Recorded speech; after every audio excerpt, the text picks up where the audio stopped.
अस्सलाम वालेकुम, welcome back to innovate IT zone. आज के जो हमारा लेक्चर हम लोगों ने इस वीडियो के अंदर डिस्कस करना है वो है हैश फंक्शंस के ऊपर। बेसिकली अभी तक हम लोग क्रिप्टोग्राफिक की टेक्निक्स को ही पढ़ रहे हैं और ये हमारी आउटलाइन का ही पार्ट है हमारा हैश फंक्शन। ठीक है, ये होता क्या, ये हमारे पास क्रिप्टोग्राफिक टेक्निक होती है इंफॉर्मेशन सिक्योरिटी के अंदर, जो इनपुट डाटा को फिक्स साइज हैश वैल्यू के अंदर जो है वो कन्वर्ट कर देती है। यानी हम इनपुट डाटा देते हैं और फिर वो उन सबको कैलकुलेट करके उनका जो भी उन्हें कैलकुलेशन करनी होती है फिर वो उसको फिक्स साइज हैश वैल्यू के अंदर कन्वर्ट कर देती है और बताते हैं कि थ्रू आउट द टेक्निक जो है हमारे पास यही हैश वैल्यू है, यही फिक्स रहनी है। ठीक है, these are the mathematical algorithm that generate a unique hash value for input data। ठीक है, यानी जो इनपुट डाटा हम देते हैं उसके लिए यूनिक हैश वैल्यू जनरेट कर देते हैं। आल्सो नोन एज इस हैश वैल्यू को हम लोग कोड भी कहते हैं, हैश कोड भी कहते हैं, डाइजेस्ट भी कहते हैं और फिंगरप्रिंट भी बोलते हैं। Hash function are deterministics, meaning they always generate the same hash value for the specific input.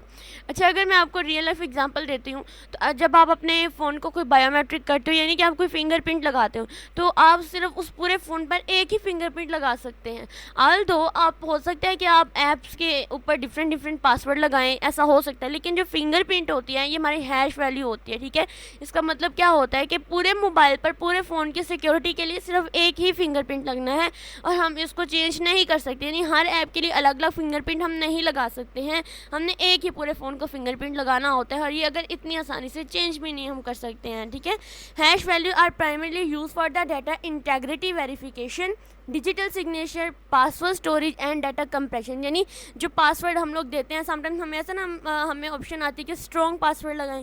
जब हम लोग स्ट्रॉन्ग पासवर्ड लगाते हैं ना तो बैकएंड पे जो हैश वैल्यू हम लोग ने तो इनपुट देनी होती है तो पीछे हैश वैल्यू जनरेट होती है और बैकएंड पे जो हैश वैल्यू जनरेट होती है ना वो या तो हेक्साडेसिमल फॉर्म में होती है या बाइनरी फॉर्म में होती है, ताकि अनऑथराइज पर्सन जो होता है ना वो इसको ना तो चेंज कर सके ना ही इस तक एक्सेस कर सके।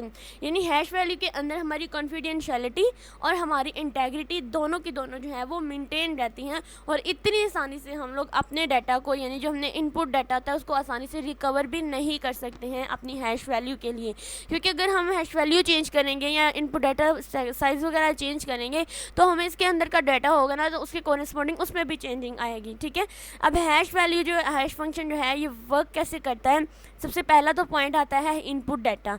यानी हमने कोई ना कोई हैश फंक्शन के लिए कोई ना कोई इनपुट देनी होती है। अब this data can be anything, कोई भी डाटा जैसे स्ट्रिंग हो सकती है, फाइल हो जाती है, कोई भी डिजिटल डॉक्यूमेंट हो सकता है। ठीक है, फिर हम हैशिंग एल्गोरिदम का यूज़ करते हुए इसको कन्वर्ट करते हैं एक फिक्स साइज हैश वैल्यू में। फिर हमारे पास एक हैश वैल्यू जनरेट होती है और आउटपुट के तौर पर यानी जो हमने इनपुट से जो भी हम लोगों ने कैलकुलेशन करके अपनी हैश वैल्यू को जनरेट किया होता है वही हमारी आउटपुट होती है, वो हैश वैल्यू होती है। ठीक है, अब हमने कहा कि हैश वैल्यू के दूसरे नाम भी जैसे हैश कोड भी कहते हैं, डाइजेस्ट भी कहते हैं, फिंगरप्रिंट भी कहते हैं। ओके, और सबसे बड़ी बात यह कि हैश वैल्यू टिपिकली बैकएंड पे हेक्साडेसिमल और बाइनरी फॉर्मेट में स्टोर होती है।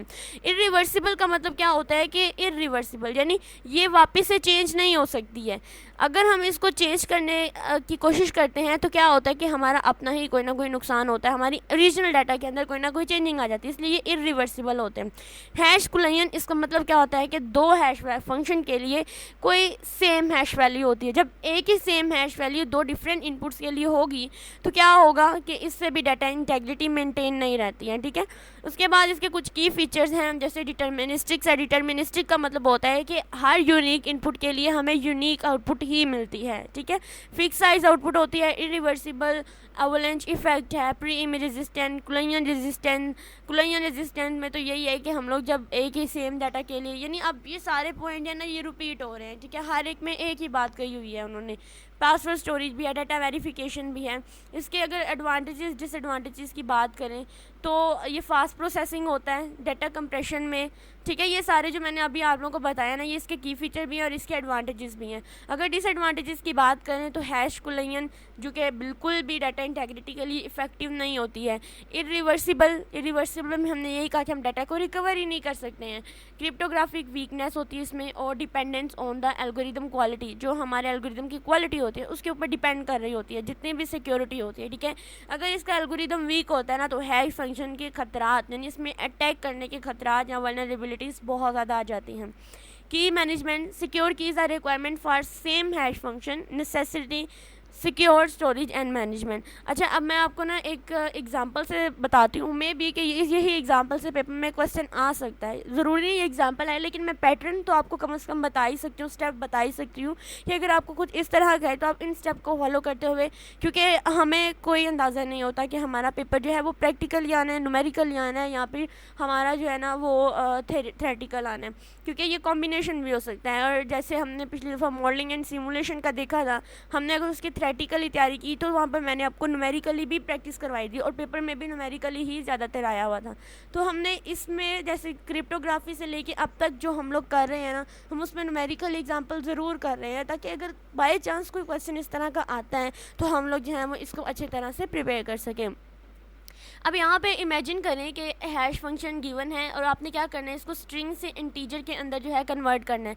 जैसे हमारे पास क्या गिवन है, हेलो, ठीक है। अब इस हेलो को, ये स्ट्रिंग गिवन है और आपने इस हेलो को इंटीजर के अंदर कन्वर्ट करना है हैश फंक्शन का यूज़ करते हुए। सबसे पहले तो क्या करना है, आपने हर एक की आस्की वैल्यू लिख देनी है। अब यहाँ पर ये बात आपने याद रखनी है कि आस्की वैल्यू जो है वो कैपिटल अल्फ़ाबेट के लिए कोई और है और स्मॉल अल्फ़ाबेट के लिए कोई और है। तो इसके लिए आप लोगों ने एस की वैल्यू को याद रखना बहुत ज़रूरी है। अब जैसे एच है तो इसकी एस की वैल्यू 104 है, ई है इसकी एस की वैल्यू 101 है, एल है इसकी एस की वैल्यू हमारे पास 108 है, डबल एल तो 108। अब हमने क्या करना है, इन सारी वैल्यू को प्लस कर देना है। प्लस करके ये जो 532 आया है ना, तो ये मेरे पास बेसिकली क्या है, ये 532 को हम लोगों ने क्या करना है, मैप करना है, यानी इस सम को अब हम लोगों ने एक यूनिक इंटीजर के अंदर कन्वर्ट करना है। तो इसका हम क्या करेंगे, मॉडुलस ऑपरेटर का यूज़ करेंगे, ठीक है। और यहाँ पे आप लोगों को वो बताएंगे कि आपने मोड किसके साथ लेना है। जैसे यहाँ पर उन्होंने कहा है कि 10 के साथ इसका मोड लेना है। अगर मैं 532 का मोड लेती हूँ 10 के साथ, तो मेरे पास वैल्यू रिमाइंडर में 2 बचती है। अब वो 2 कैसे आती है, देखो सबसे पहले तो मैं यहाँ पर लिखती हूँ 532, ठीक है, जैसे भी लिखा गया। इसको 10 के साथ मैं अगर डिवाइड करती हूँ तो 10 5 क्या होता है, 50 होता है। लेकिन 1050 यार क्या होता है, 500 होता है। रिमेनिंग में बचा 32। फिर मैं इस 32 को मज़ीद कर सकती हूँ ना, यानी 10 3 30 होता है, और फिर रिमाइंडर में मेरे पास क्या बचा 2। तो ये जो 2 है ना, बेसिकली ये मेरे पास क्या, मेरे स्ट्रिंग को मैंने इंटीजर हेलो स्ट्रिंग को मैंने एक स्पेसिफिक इंटीजर हैश वैल्यू के अंदर कन्वर्ट कर दिया, और वो मेरे पास क्या है, 2 है, ठीक है। ये 2 मेरे पास हैश वैल्यू है और ये यूनिक वैल्यू है इन सब इनपुट के लिए, ठीक है।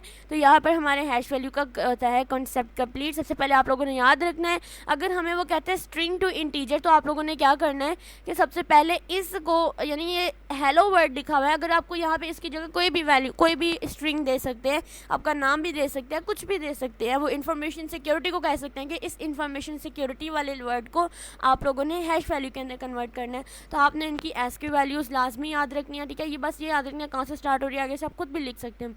तो हैश वैल्यू को आस्की वैल्यू के अंदर कन्वर्ट करना है, इनका सम करना है, और जो भी वैल्यू गिवन होगी उसके साथ आपने इसका मोड लेना है, और मोड लेने के बाद जो रिमाइंडर चीज़ बचती है वो इसकी हैश वैल्यू होती है, ठीक है। अगर इंटीजर में गिवन होगा तो आप जैसे 104 है तो उन्होंने कहना है इसकी हैश वैल्यू निकालो, तो आपने इसको क्या करना है, बाइनरी के अंदर कन्वर्ट कर देना है, और जो भी आपको गिवन होगा उसके साथ आपने इसका मोड ले लेना है, ठीक है। तो ये था मेरा हैश वैल्यू हैश फंक्शन वाला topic. Hope so you will be understand very well. ये बहुत ही ईजी था, और अगर ईजी नहीं भी था फिर भी मैंने ईजी वे में इसको एक्सप्लेन करने की कोशिश की थी। इससे रिलेटेड कोई भी क्वेश्चन हो then comment me, and thank you so much.